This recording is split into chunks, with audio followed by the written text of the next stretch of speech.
like you've been the goalie coach for almost 2 decades, and along the way, Jonathan Bernier, Scrivens, Jones, the countless list of guys that you develop, which, obviously Quickie was the starter, but then you develop these assets for the team to use to bring something else in. Even though maybe like you're stepping away, you're still producing results. Like, was there a secret sauce to that to getting the most out of these guys? Yeah, the secret sauce was attention to detail and work ethic. That's the way I approached it. I tried not to create these cookie cutter goalies. I wanted them to basically, they got there for a reason. Their talent got them there, and I tried to build off of their talent and just try and my main things were detail and work ethic. Is there any details that come to mind where you start? Like, let's say like a Ben Scrivens, like, okay, here's Scrivy.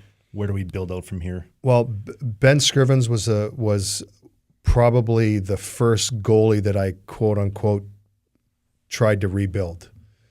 I had to explain to him that there was parts of his game that just weren't working, and to be patient with me. And I use the analogy that you give them tools, and if they work, you put them in the toolbox. If they don't, you chuck them out and try some others. And basically with Scrivs, it was the lower part of the net, just over the pads that he struggled with. So I actually had a practice where I told every one of our guys to shoot in the same spot, and he didn't make a save. He could not make the save, and so we talked about it afterwards, and we started making some adjustments, and his game really started to come about. And then the injury to Quickie that year, we had to go to him early on, and then also there ended up being the emergence of Jonesy. So that it was kind of a different year, a roller coaster year for me, but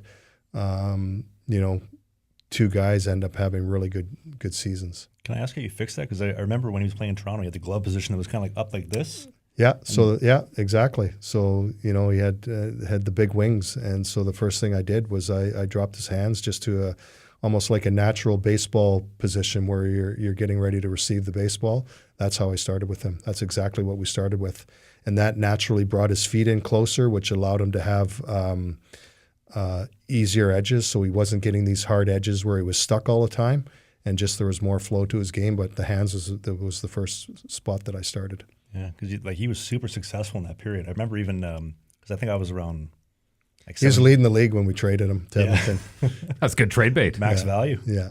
Well, then he put up that record-breaking 62 save shutout against San Jose with the Kings gear in the Oilers jersey too. Yeah. And then I remember that. Well, one of the funniest things that happened with him, one of his first games for us, he played in Florida, and I think it was like a 2 or 3-0 shutout, and this is just the way I coached. It's about detail, and the next morning, I do my video session with him, and I say, "What'd you think?" I always try and ask him, "What'd you think of your game last night?" And he goes, "Oh, it's pretty good.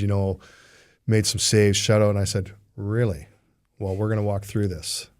And I said, "If you think you're going to be successful playing this way, you got another thing coming."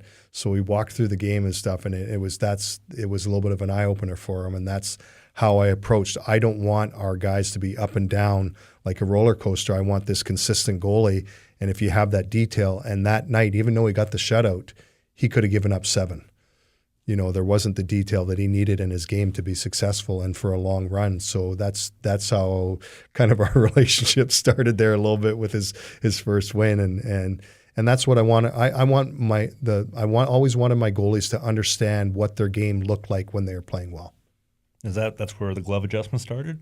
The glove adjustment started way before that, because he didn't play a lot in the first part until Quickie got hurt, and I noticed I thought the glove problem, it was a problem that needed to be fixed. That was basically right out of training camp. And then you basically did the same thing with Jones, where you brought him up to be a big asset. I mean, he led the Sharks to the Cup final. Yeah. Was there a secret sauce for him too, or a detail that?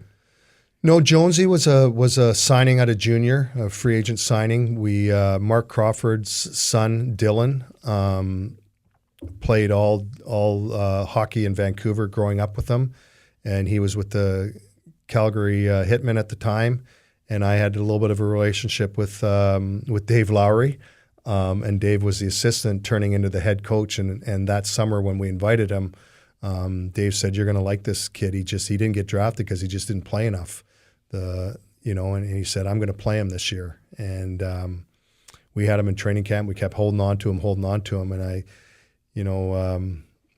Dean Lombardi, it's one of the first times where I get called upstairs and you're going to put your you-know-what on the line for this kid? And I said, absolutely. And so we ended up signing him and sending him back to junior and watched him closely that junior year. And then he started his pro career the following season. You must have been puckering a little bit going, I hope this works out. Yeah. I mean, there's times, you're not always going to be right. And those were one of the fortunate times that I was right. And, you every once in a while, you got to take those chances and believe in a kid. And Marty was one of those guys that right from the get-go, his first day in rookie camp and stuff, he just carried himself like a pro. I was just so impressed. And this is a guy just showing up to his first NHL camp, and I just liked his demeanor. I liked the way he approached things. And so to me, it was a little bit of a no-brainer. You got to take swings. And I felt just the way he was a guy that we could take a swing on. Hey, more hockey content. It might be old, it might be new, it might be a full episode, it might be a half episode, but you can click these boxes because who doesn't like clicking boxes?